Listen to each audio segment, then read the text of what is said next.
শুভেচ্ছা সহ আমন্ত্রণ জানাচ্ছি দেশের এবং দেশের বাইরের সকল দর্শক শ্রোতাকে বাংলাভিউ রাতের সংবাদে। সংবাদ আয়োজন নিয়ে বার্তা কক্ষে রয়েছি আমি সত্যজিৎ সিংহ।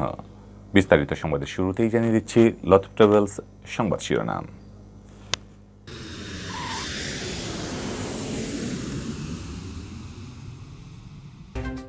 সিলেটে ব্যাংকের এটিএম বুথ ভেঙে টাকা লুটের ঘটনায় 4 সদস্যের ডাকাত দলের সকল গ্রেফতার। বিদেশেও এটিএম বুথ লুট করেছে ডাকাত সর্দার শামীম।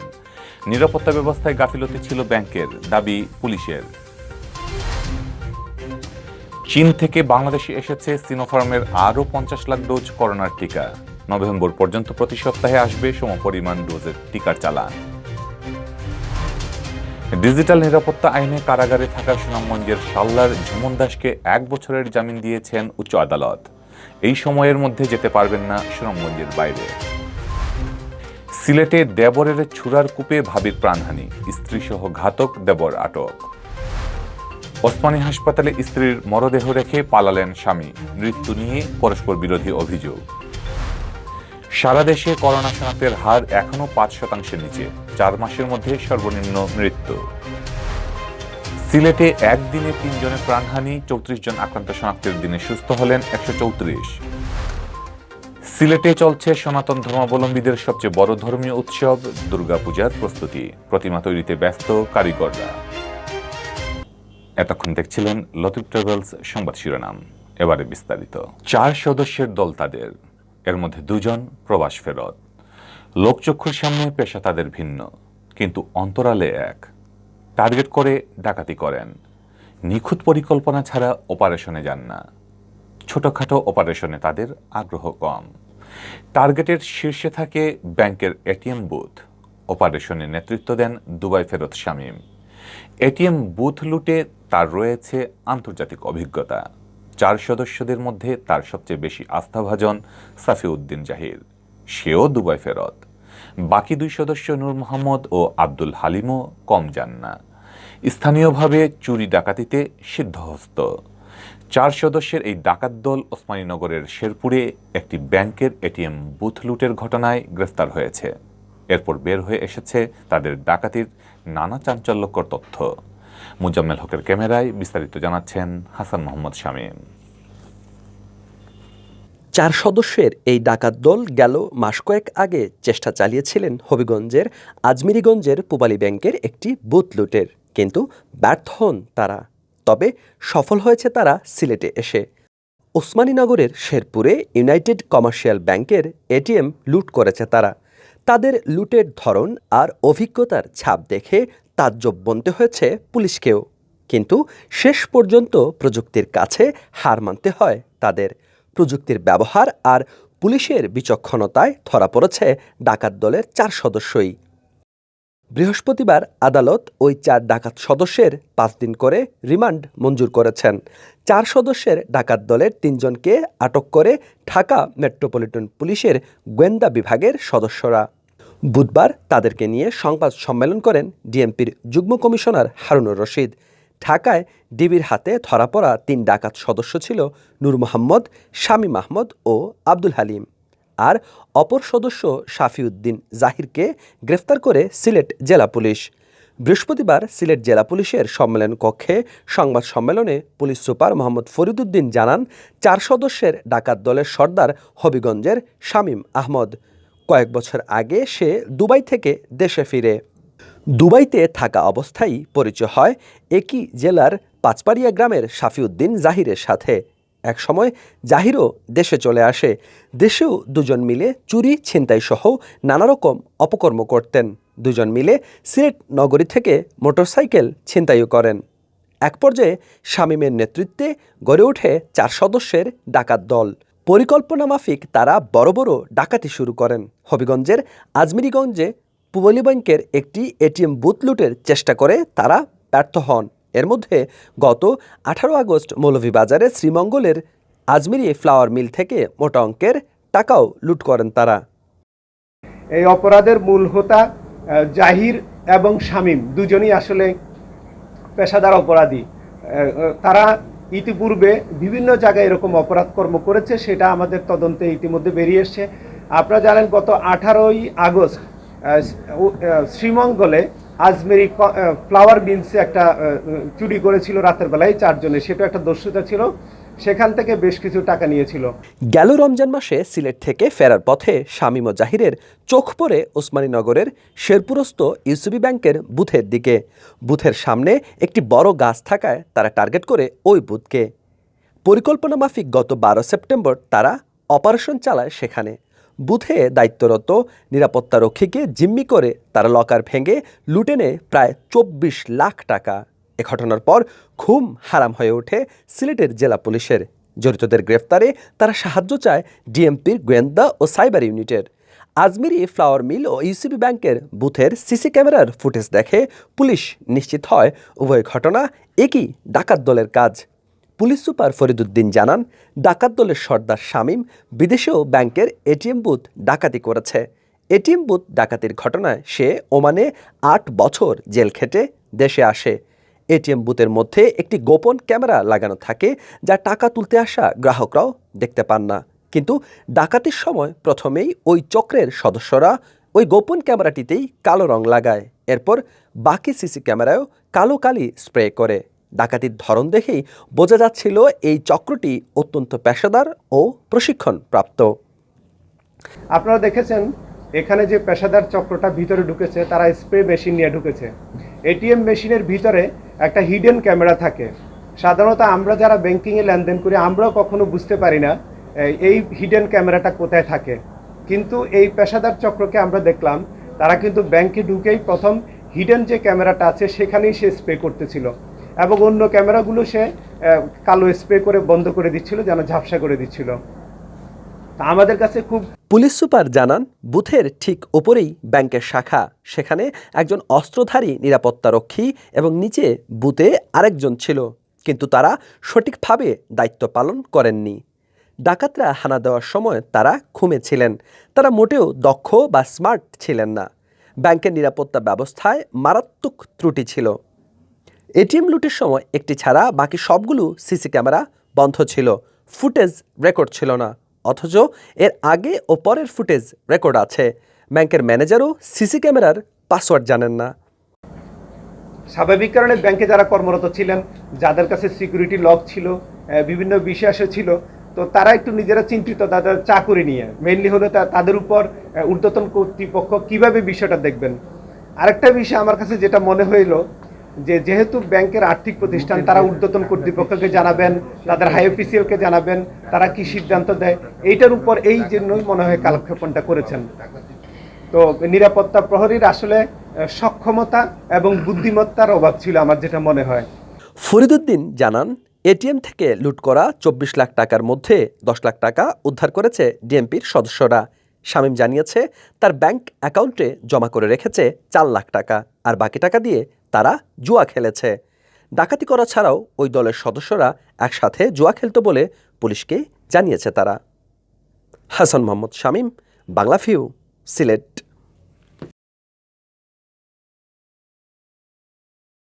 চীনের সিনোফার্ম থেকে বাংলাদেশ সরকারের কেনা আরও 50 লাখ ডোজ করোনা ভাইরাসের টিকা দেশে এসেছে। টিকার চালান নিয়ে একটি ফ্লাইট বুধবার দিবাগত রাত 2টায় ঢাকার হজরত শাহজালাল আন্তর্জাতিক বিমানবন্দরে অবতরণ করে। স্বাস্থ্য ও পরিবার কল্যাণ মন্ত্রণালয়ের সিনিয়র তথ্য কর্মকর্তা মাইদুল ইসলাম জানান, সিনোফার্ম থেকে আরও 50 লাখ টিকা এসেছে। টিকাগুলো বুধবার রাত 2টায় ঢাকায় আসে। প্রধান স্বাস্থ্য বিষয়ক সমন্বয়ক ডক্টর আবু জাহেদ বিমানবন্দরে টিকাগুলো গ্রহণ করেন। গেল 10 সেপ্টেম্বর স্বাস্থ্যমন্ত্রী জাহিদ মালেক জানিয়েছিলেন, এখন থেকে প্রতি সপ্তাহে আমরা 50 লাখ ডোজ টিকা পাওয়ার শিডিউল পেয়েছি। এভাবে চলতি মাসের 4 সপ্তাহে 4টি টিকার চালান আসার কথা রয়েছে। প্রতি চালানে আসবে 50 লাখ ডোজ টিকা।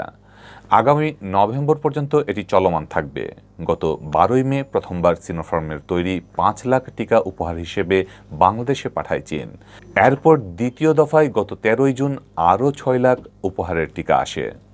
সবশেষ 13 আগস্ট সিনোফার্ম থেকে আরও 10 লাখ টিকা বাংলাদেশকে উপহার হিসেবে পাঠায় চীন। সব মিলিয়ে বাংলাদেশকে 21 লাখ সিনোফার্মের টিকা উপহার দেয় চীন। এছাড়া কোভ্যাক্সের আওতায় 3 চালানে সিনোফার্ম থেকে দেশে এসেছে 34,61,801 ডোজ টিকা। আর সিনোফার্ম থেকে বাংলাদেশ সরকারের কেনা ৭০ লাখ ডোজ টিকার সঙ্গে ৩০ আগস্টের ঢাকায় এসেছে আরও ৫৬ লাখ ডোজ টিকা। গত ১০ই সেপ্টেম্বর রাতে বড় চালানে সিনোফার্ম থেকে দেশে আসে আরও ৫৪,১,৩৫০ ডোজ টিকা। এরপর ১৭ই সেপ্টেম্বর আরেকটি চালানে দেশে আসে আরও ৫০ লাখ ডোজ টিকা। গতকাল রাতে সর্বশেষ চালানে এলো আরও ৫০ লাখ ডোজ টিকা।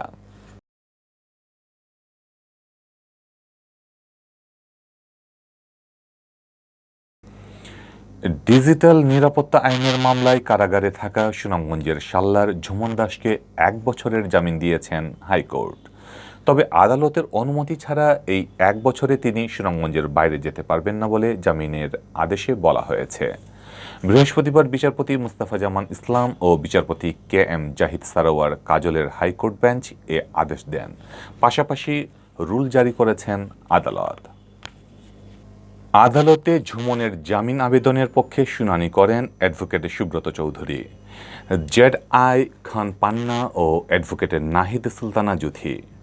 রাষ্ট্রপক্ষে শুনানিতে ছিলেন সহকারী অ্যাটর্নি জেনারেল মিজানুর রহমান। গেল ২১শে সেপ্টেম্বর ঝুমন দাসের জামিন শুনানি শেষে আদেশের জন্য বৃহস্পতিবার ধার্য করা হয়েছিল। গেল ১৫ই মার্চ সুনামগঞ্জের দিরায়ে শানে রিসালাত সম্মেলন নামে একটি সমাবেশের আয়োজন করে হেফাজতে ইসলাম বাংলাদেশ। এতে হেফাজতের তৎকালীন আমির জুনায়েদ বাবুনগরী ও যুগ্ম মহাসচিব মামুনুল হক বক্তব্য রাখেন। ওই সমাবেশের পরদিন ১৬ই মার্চ মামুনুল হকের সমালোচনা করে ফেসবুকে একটি স্ট্যাটাস দেন দিরাইয়ের পার্শ্ববর্তী উপজেলা শাল্লার নোয়াগাঁওয়ের যুবক ঝুমন দাস। তিনি স্ট্যাটাসে মামুনুলের বিরুদ্ধে সাম্প্রদায়িক সম্প্রীতি নষ্টের অভিযোগ আনেন। তবে এ সমালোচনাকে ইসলামের সমালোচনা বলে এলাকায় অপপ্রচার চালাতে থাকেন মামুনুলের অনুসারীরা। এতে এলাকা জুড়ে উত্তেজনা দেখা দেওয়ায় নোয়াগাঁও গ্রামের বাসিন্দারা ১৬ই মার্চ রাতে ঝুমনকে পুলিশের হাতে তুলে দেন।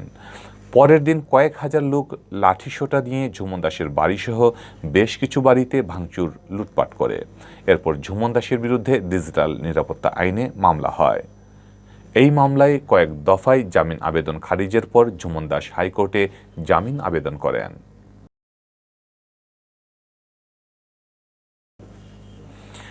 সিলেটে জায়গা জমি সংক্রান্ত বিরোধ আর বাঁশ কাটা নিয়ে ঝগড়াকে কেন্দ্র করে দেবরের ছোড়ার কূপে খুন হয়েছেন ভাবি। বৃহস্পতিবার সকাল ৬:৩০টার দিকে সিলেটের জৈন্তাপুর উপজেলার দরবস্থ ইউনিয়নের করপাড়া গ্রামে এ ঘটনা ঘটে। পুলিশ ঘাতক দেবর ও তার স্ত্রীকে আটক করেছে। নিহত সুনারা বেগম ওই গ্রামের তেরাব মিয়ার স্ত্রী। ওই দম্পতির ৩ ছেলে ও ৩ মেয়ে রয়েছে। হত্যাকাণ্ডের ঘটনায় আটককৃতরা হলেন করপাড়া গ্রামের ওমর আলীর ছেলে আব্দুল করিম ও তার স্ত্রী শিরিন বেগম। সিলেটের পুলিশ সুপার মোহাম্মদ ফরিদ উদ্দিন জানান, সৎ ভাই আব্দুল করিম ও তেরাব মিয়ার মধ্যে পৈতৃক সম্পত্তি ভাগাভাগি নিয়ে দীর্ঘদিন ধরে বিরোধ চলে আসছিল। কয়েকদিন আগে বাঁশ কাটা নিয়ে দুই পরিবারের মধ্যে ঝগড়া হয়। এর জের ধরে গতকাল বৃহস্পতিবার উভয় পরিবারের মধ্যে ফের ঝগড়া বাঁধে। এক পর্যায়ে আব্দুল করিম ও তার স্ত্রী শিরিন বেগম একজোট হয়ে তেরাব আলীকে মারধর শুরু করেন। তাকে বাঁচাতে এগিয়ে আসলে আব্দুল করিম স্টিলের বড় একটি ছোরা দিয়ে তেরাব আলীর স্ত্রী সুনারা বেগমের ঘাড়ের পেছন দিকে কোপ দেন। এক কোপেই ঘটনাস্থলে মারা যান সুনারা বেগম। খবর পেয়ে পুলিশ আব্দুল করিম ও তার স্ত্রী শিরিন বেগমকে আটক করেছে।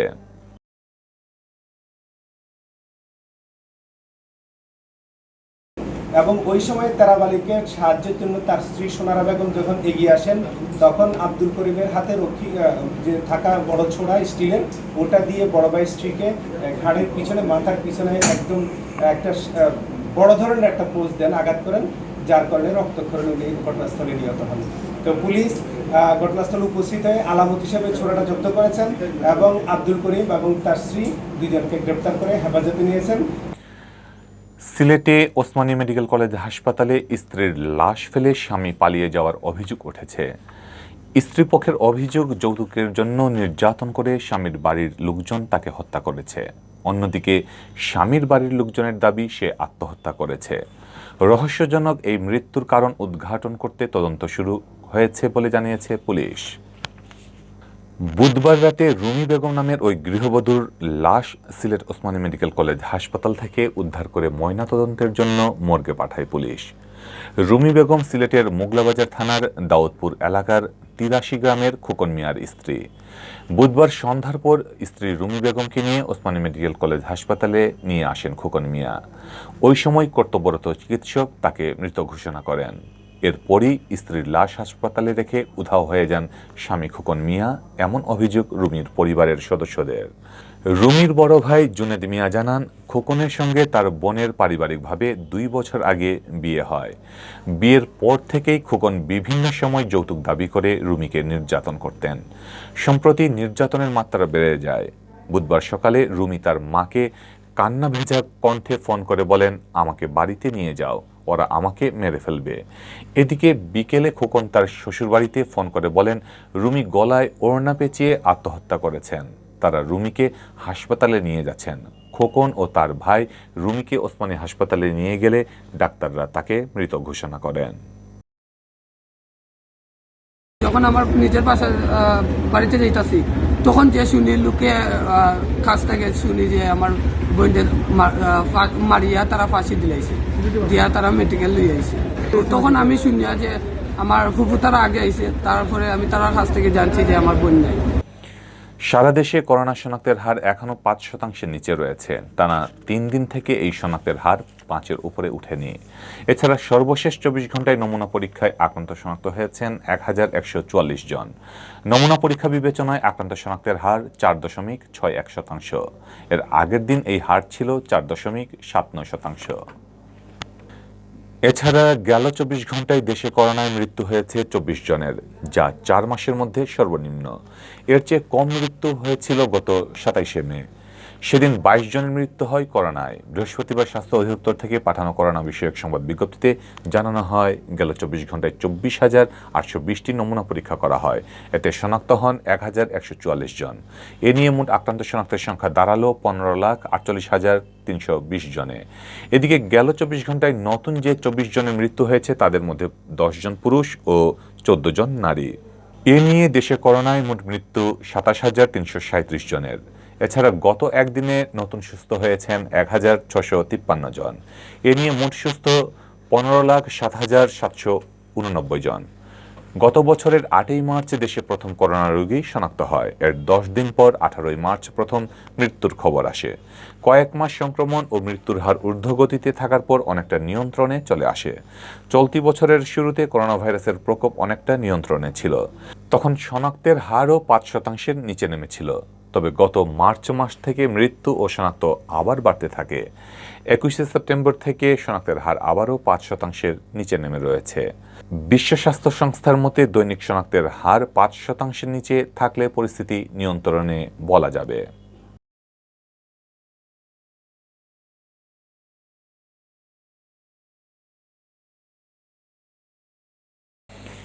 এদিকে সিলেটে করোনা ভাইরাসে আক্রান্ত হয়ে আরও 3 জনের মৃত্যু হয়েছে। এ নিয়ে সিলেট বিভাগে মৃতের সংখ্যা 1150 ছাড়িয়ে গেছে। সর্বশেষ 24 ঘন্টায় নতুন করোনা রোগী শনাক্ত হয়েছেন 34 জন। স্বাস্থ্য অধিদপ্তর সিলেট বিভাগীয় কার্যালয় জানিয়েছে এমন তথ্য। স্বাস্থ্য অধিদপ্তর জানায়, বৃহস্পতিবার সকাল 8টা থেকে পূর্ববর্তী 24 ঘন্টায় ওসমানী হাসপাতালে 1 জন সহ সিলেট জেলায় 3 জন করোনা রোগী মারা গেছেন। তাদের নিয়ে বিভাগের মৃত্যুর সংখ্যা এখন 1,151 জন। এর মধ্যে ওসমানীতে 116 জন সহ সিলেট জেলায় মৃত্যুর সংখ্যা 960 জন। এছাড়া সুনামগঞ্জের 72 জন, মৌলভীবাজারের 72 জন ও হবিগঞ্জের 47 জন রয়েছেন। এদিকে সর্বশেষ 24 ঘন্টায় সিলেট বিভাগে 34 জন করোনা রোগী শনাক্ত হয়েছেন। এর মধ্যে সিলেট জেলায় শনাক্ত হন 22 জন। বাকিদের মধ্যে সুনামগঞ্জের 1 জন, মৌলভীবাজারের 8 জন ও হবিগঞ্জের 3 জন রয়েছেন। 818 জনের নমুনা পরীক্ষা করে তাদের শনাক্ত করা হয়। শনাক্তের হার 4.16%। সব মিলিয়ে বিভাগে করোনা আক্রান্তের সংখ্যা এখন 54,411 জন। এর মধ্যে ওসমানী মেডিকেল কলেজ হাসপাতালে 4,785 জন সহ সিলেট জেলায় শনাক্তের সংখ্যা 33,498 জন। সুনামগঞ্জের 29 জন, মৌলভীবাজারের 8,070 জন ও হবিগঞ্জের 6,614 জন রয়েছেন শনাক্তের তালিকায়। সিলেট বিভাগীয় স্বাস্থ্য পরিচালক ডক্টর হিমাংশুলাল রায় জানান, সর্বশেষ 24 ঘন্টায় বিভাগে সুস্থ হয়েছেন 134 জন। সুস্থ হওয়াদের মোট সংখ্যা এখন 47,848 জন। তিনি জানান, বর্তমানে সিলেটের বিভিন্ন হাসপাতালে 99 জন করোনা রোগী ভর্তি আছেন।